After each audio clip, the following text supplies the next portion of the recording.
السلام عليكم ورحمة الله وبركاته. أنا أم لأجمل بنت في العالم، هي ليليان.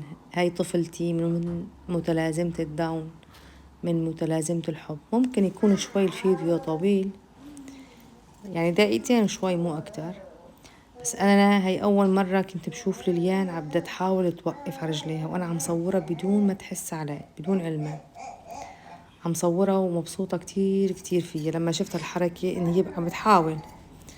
هاي كانت أول مرة لإلها عم تمسك الدراجة، هاي بدها تحاول بدها توقف. على فكرة الدراجة هاي إجت لعندي المعالجة الفيزيائية ومنعتني أحط ليان فيها، قالت لي هاي سيئة جدا للأطفال، بتساوي لهم وجع في الظهر، لأني لما بيكونوا قاعدين بيضغطوا على ظهرهم، ظهرهم كتير هن يعني رخوا الأطفال لما بنحطهم بالدراجة.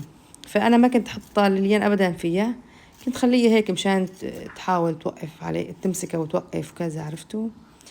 فأنا هون كنت كتير مبسوطة. شوفوا كيف عم بتحاول، يا الله شوفي ما أجملها. أنا فعليا هون يعني كتير كنت مبسوطة، وحسيت هذا إنجاز، لأن الدكاترة قالوا لي ما بتمشي لعمر ممكن 4 ممكن 5، يعني كل طفل عن طفل بيفرق. يعني ما تميزي طفلك مع طفل غيرك، ما تقولي هاي عندها متلازمة داون ابنها حكى قبل، ابنها مشي قبل، لا، خليكي صبورة، وكل شيء بالصبر رح يصير.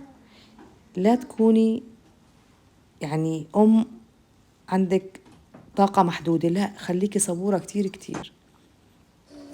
هلأ هون ليليان رح تحاول توقف، شوفوا كيف رح توقف. هون بسم الله ما شاء الله، اللهم صل وبارك عليك يا نبينا يا رسول الله. هون كتير انبسطت، الحمد لله. ليليان أول ما وقفت يعني كانت إلي فرحة. أي إنجاز صغير تعمله ليليان أنا كنت انبسط. بتمنى الكل يدعم ليليان، بتمنى الكل يشارك، كل يشترك بقناة ليليان. أنا رح أنزل شغلاتها الحلوة والمفيدة والمو مفيدة، رح أنزل لكم كل شيء، وأي سؤال كنت تكتبوا لي إياه بالكومنت أنا رح أرد عليكم بإذن الله.